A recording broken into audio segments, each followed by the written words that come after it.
Hey, Dr. Mike here. Why is everybody talking about Ozempic and Wegovy, these new weight loss drugs? Well, stick around and we're going to tell you why. You're listening to Live Foreverish, a show dedicated to helping you live just a little longer. Here's your hosts, Dr. Mike and Dr. Crystal Gossard. All right, welcome to Live Foreverish. Dr. Crystal, GLP-1 agonists. Ozempic. Everybody wants Wegovy. it. There's it's actually in demand. There's more than just those two. There's a whole bunch of them out there. Right. Yeah. But that's what they are. They're called GLP-1 agonist drugs.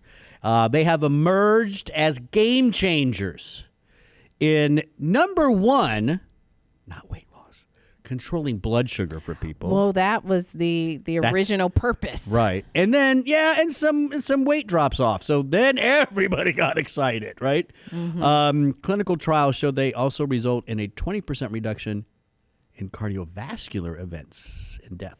So these are, listen, there's a good reason we're talking about the Ozempics out there, GLP-1 agonists. But they're, as you mentioned, they are not new. I remember learning about this way back when. And when I say way back when, we won't talk about dates. But back when I was earning my master's degree, we've always known that, obviously you learn about these hormones and these peptides and how the body regulates food intake, satiety. Right. That's a big part of the nutrition field. So we've always known about these hormones that's made by the digestive tract. Right. Well, let's talk about what they are. Like you're getting right into it. So let's do that. Yeah. Right. Yeah. What exactly is? First of all, let's even back up further. Okay. Forget the agonist part right now. What is simply GLP-1? It's a peptide. Peptides are smaller pieces of protein. And so they're just made up of amino acids, not as and so you kind of connect these amino acids through a peptide bond, getting into chemistry a little bit. She's going back to her master's. And depending on the size of or that chain of amino acids, you either have a peptide up to about 50 amino acids length. Then it larger than that, it becomes a protein or a polypeptide. Right. People probably have heard of peptides more like with collagen peptides. Huge, yes, right? they know it's the collagen. Collagen broken up in these little pieces. That's all it is. So that's what peptides are. So GLP is this peptide. What does it do? So it's increasing satiety. It's released in response to a meal. Fun fact, fiber increases it. Fiber is now a fun fact. And so it's telling the body that, hey, there's food here. And it also slows gastric emptying, of which can be beneficial for blood sugar levels because the sugar is going to the bloodstream slower. It stimulates the release of insulin. Right. That was the original research. Yeah. Was looking at things that could increase insulin naturally. And that's where they found and discovered all these little peptide type things. And so right there, you're releasing more insulin, you're eating a little bit less. Sounds like a great thing for a diabetic. Yeah, and it's talking to the brain as well. Well, look at that. As a hormone, it's telling the brain, hey, there's food here. And so now you can stop telling me to be hungry. Yeah. Because there's food present. And we just did a whole show recently where I don't know. Wait. I'm getting ahead of myself. The estrogen show. We talked about hormones, how they're messengers. That was a live show we did. I keep forgetting. It was a live show, right? Yes. Life Extension Live. We talked about hormones as messengers. They bring the body into harmony, and that's essentially GLP-1 is doing that when it comes to when you're eating. It's helping you realize there's food. We got to do something with this sugar. We don't need to eat right now because we got enough food in the belly. It's that kind of stuff. Yes. And so these hormones bind to receptors, and the receptors for this hormone are located in different areas of the body. Again, they're located in the pancreas to tell the pancreas to make the insulin, in the brain to tell the brain there's food present, and you should stop eating. Yeah. Well, so the teaser. Well, you heard the teaser, right? It's like, well, so why is everybody talking about this? And we're going to tell them why, because the research is pretty good. At the end of the day, the research is pretty good. So the first area of research that I want to talk about, obviously, is diabetes, because it was the original reason these agonists. So, and that's what we're talking now. So we just talked about what GLP-1 is, right? The drugs now are agonists of this. They act like the GLP-1s and can bind to those receptors. Exactly. Right? That's what they're doing. That's what they're doing. So first area of research is in type 2 diabetes. At this point, there are several studies, several meta-analyses, pulling those studies together to show they work. At the end of the day, they lower blood sugar, lower hemoglobin A1C. Right, which is a measure of your blood sugar over 2 to 3 months. And so it's definitely it was a game changer for diabetes. I would like to say a lot of people know it as the injectable drug once weekly, but it's also available orally for diabetes. For diabetes. Yes.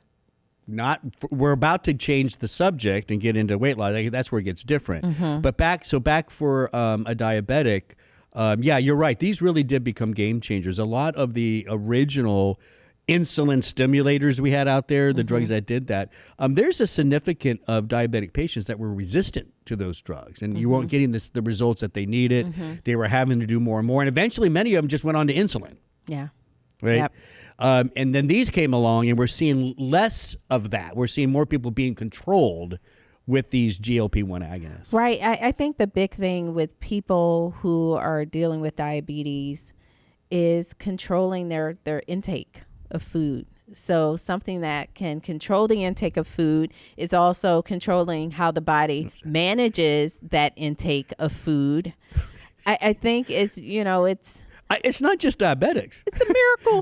we all need to look at how much we're eating, right? We've said this a lot, that one of the big issues, there's a lot of issues with the standard American diet, but one of the big things is we eat too much. Portion control, right? You've said that before. But here's how I look at this as well, though. Often we just say you just need to eat less, and people assume that it's a lack of self-control or this person doesn't have discipline. And what's also happening, there is the biochemical perspective that there are hormones, there are these chemicals in their body that's telling them to eat, or that's not turning off that sensation. And so it's not just as simple as pushing away the cake when all you hear in your brain, when the brain is cake, or the body is Yeah. saying, I want this food, I need this food. So it becomes very challenging to eat the right things. To eat the right portion size. Or the portion sizes, right. Yeah, no, I get that. That's a good point. So at the end of the day, game changers for type 2 diabetes, no doubt about that. Now, okay, they've been used quite a bit now, right? They have a long history of use, work well, relatively safe in type 2 diabetics. And then out of nowhere, it kind of feels like that, right? But not really. But Life Extension has been talking about this. I was looking at some of our research. Early 2000s. We were writing about, oh goodness, it's on the way. There's research underway. Life Extension. We stay ahead of the game. We do. No, there's no doubt protocols. about that. But my point being is, when the big media people pick it up, it's like all of a sudden, there's a miracle weight loss thing out there. But we've already had, prior, like you just said, we already had the data that it helps people lose weight for many years. So let's talk about the weight loss research that's out there. What's impressive to you? Well, what's impressive is the amount of weight that's lost, or that the research is showing. In 68 weeks, you're seeing reductions in 15% in body weight compared to 2.4% in placebo. And so what that translates to in this particular study, and this is a trial of non-diabetics with obesity. And in these individuals, it corresponds to about 34 pounds of weight loss in the treatment group. Listen, 15% of your weight, you're seeing a lot of benefit, not just looser clothes. You're seeing big time metabolic benefit. Matter of fact, didn't we already report something? I think Life Extension Research had reported that even just 5%. Oh, yes. Weight loss has significant benefit. 10% even better. 15% even better. So it's the weight's coming down, but you're optimizing your metabolism. That's what you're doing. And so hopefully it helps you. It can be kind of the added bonus to help you stick to a healthier eating pattern. Yeah. Because this is not, in no way am I saying this is going to, replace diet, replace exercise. We never say that. We can't, because that's just not true. But people, we have to put that disclaimer out there because, people see these drugs as miracle drugs, but you will gain the weight back if you have to make lifestyle changes. This is going to help you in that process of making those lifestyle changes. Yeah. I like the way you said that. That was really good. But there's a lot of people out there, what are they calling the Hollywood weight loss thing now, where as a matter of fact, did you know this, that for the first time in pharmaceutical history, a pharmaceutical company, the one who makes Ozempic, I can't remember. Anyways, they had a commercial during the Academy Awards, because a lot of Hollywood people are doing this, asking them not to because they're running out of supply for diabetics. For the first time in history, a pharmaceutical company said, don't use our drugs. That's pretty amazing. So that's another point I want to bring up. It's not a fad diet thing. Right. You don't, I guess a lot of people were just wanting to fit in those dresses and those, fit in those dresses and the tuxes or whatever, right? And so they saw this as, I could do this for, 2 or 3 months before this big event. Yeah. Please don't do that, because what you got to remember too, these drugs are life-saving drugs for people with type 2 diabetics, and there is a short supply. Yeah. Just something to think about. I agree. I mean, you see it offered at different med spas now. Yeah. And people are willing to pay the big bucks for it. Yeah. It's not cheap. And listen, okay, end of the day though, this was all about, are these, what's the deal with these Ozempics and Wegovys? Well, they are the real deal. There's great effects on blood sugar, great effects on hemoglobin A1C, excellent weight loss results, at least in obese people. So yeah, there is some pretty good science behind it. One last thing was a reduction when these drugs are used, a reduction in cardiovascular events. Right. Well, it makes sense to me. Not surprising, because overweight, obesity, diabetes, we know those are risk factors for heart attack, stroke, and other cardiovascular diseases. And so we do see that when you manage both, it translates into better risk profiles. Yeah. As a matter of fact, the Life Extension magazine that goes out monthly, I think this was in the May 2024. Yes. They said here rates, and I'm just confirming what you just said. Rates of cardiovascular disease are much higher in those with poorly controlled diabetes and or excessive body weight. It makes sense that by controlling blood glucose and reducing weight, GLP-1 agonists could also lower cardiovascular risk. Yes, and just to give you some more specifics, 2 trials designed specifically to test cardiovascular effects of these drugs found that type 2 diabetics treated with semaglutide, that's what's in Wegovy and Ozempic, right? Yeah. Has a remarkable 21 and 26% reduction in risk for major cardiovascular events, including stroke and heart attack and death. Just from cardiovascular causes. And so that's in type 2 diabetics. But you also see similar results in individuals who are not diabetic. Mm-hmm. And so, in that research, we're still kind of waiting for some of those results, but preliminary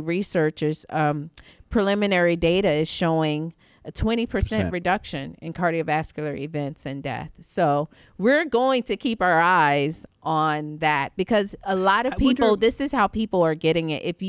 So when you look at the, for weight loss, you have to have the elevated BMI and one cardiovascular risk factor. So if you have elevated BMI and high cholesterol, you're a candidate. Mm-hmm. Elevated BMI, high triglycerides, you're a candidate. This is like the official prescribing guidelines. Right. So we do know you have that risk factor along with the elevated BMI. And so when you get the BMI down, then the cardiovascular risk comes down. Yep.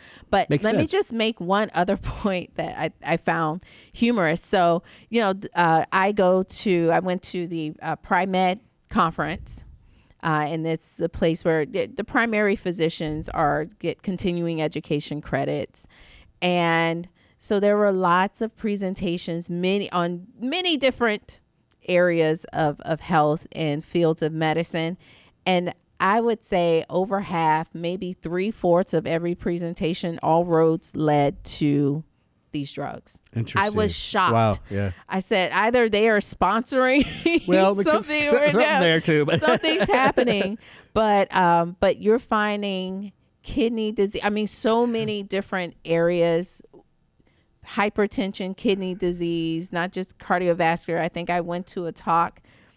Maybe it was on lung health, but I mean, everything, they're just saying that that these medications, what it means is that if you can get yourself in a space where you have a healthy BMI, mm-hmm. that's decreasing inflammation, get the diabetes down. You know how damaging blood sugar is in the body. Yeah. Eye health. If you can control blood sugar, you're helping eye health. It makes sense. And we've talked about this before. So in this study with non-diabetics, we've said in other shows that whether you're diabetic or not, we all need to think about insulin. We all need to think about the sugar and how it's affecting us. And so even in a non-diabetic, it makes sense to me. You're just having better control. Maybe your control of sugar and insulin is okay, but now it's just better. Mm-hmm. Your BMI is coming down, so better insulin control, better glucose control. BMI is coming down. Yes, you'll see then the net effect across the body: kidneys, eye, heart, probably the big ones. Yeah. Yep. Wow, that's impressive. And brain. Oh, we got to keep that one going too.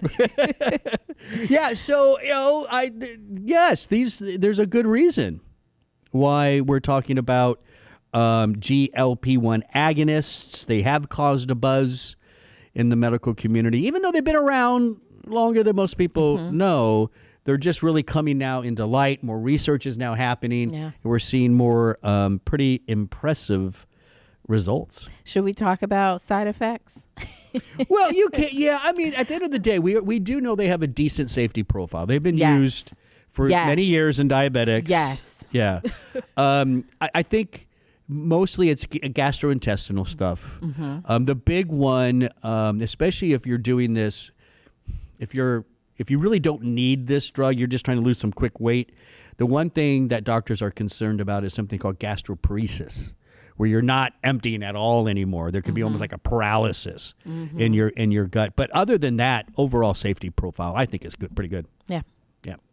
Was there something specific you wanted there? No. I just think, to give just a fair overview, I think it's important that, I don't want someone to listen to this and then they ask their doctor for an answer. Well, Dr. Mike and Dr. Crystal never said that I would experience this. No, I am very confident in saying good safety profile because they have been prescribed thousands upon thousands upon thousands of times over the years to diabetics without much problem. That's a good record. Mm-hmm. Yep. Well, there you go. GLP-1 agonists. I think we're going to learn more and more. I think this is, and we're going to do a show in the near future just on peptide therapy in general. Mm-hmm. I think we're going to see more and more research around peptides, not just the GLP-1, But there's all kinds of peptides in the body doing all kinds of things. Yeah. Skin issues, joint issues, anti-aging. So I think a show on just peptide therapy would be awesome. Yeah, and I think, just to give, again, from a food perspective and nutritional perspective, fiber helps to support GLP-1. Lean protein helps to support GLP-1. So if you're just trying to think, well, or what are things that I can eat that can... Define lean. This is a good question. How do you define lean protein? Protein where, like, if you have chicken, if you're making chicken breasts versus chicken wings or chicken thighs, which are really fatty. That's the best one. If you're buying, ground turkey versus I get you. Yeah. Ground beef, you find that the ground turkey is like 97% of the fat has been removed. Yeah. Or even if you have ground beef lean, or going with a bison, which is leaner, good. Right? Or grass fed, because we know the corn is all about developing the marbling in your steaks. Yeah. So get a leaner cut. Ooh, but marbling's so good. So that's what I mean when I say lean protein or plant-based protein. Of course, that's as lean as it can. Right. No, I just care because I think we hear that because we hear a lot of words like lean protein, eat less, eat more lean protein. Yeah. Sometimes I think we just got to remind people what that is. Yes, and then a cool plug for maki berry.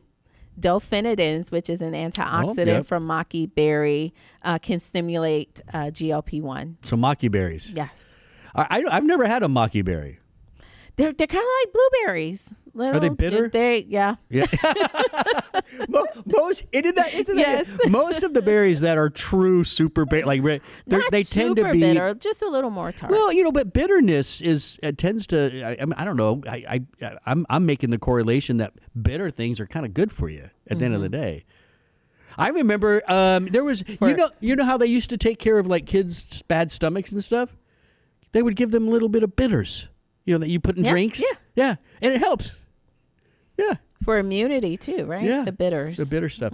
Wow, that was kind of a little tangent, but that's fine. GLP-1 agonist, pretty good stuff. Look for more research, I'm sure, coming out soon, and on peptides in general. And we'll do a show on that. All right, Dr. Crystal, thank you so much. That was excellent. Don't forget, you go to lifeextension.com, where Life Extension would like to say thank you. And offer you a discount. So you go shop whenever you're ready to check out. Use the discount code podcast, and you get 10% off, $50 or more plus free shipping and handling. And then you can also go to liveforeverish.com, where there's ton more episodes for you to download, like, share, and subscribe, so you never miss a show. That's liveforeverish.com. I'm Dr. Mike. That's Dr. Crystal. Thanks for listening.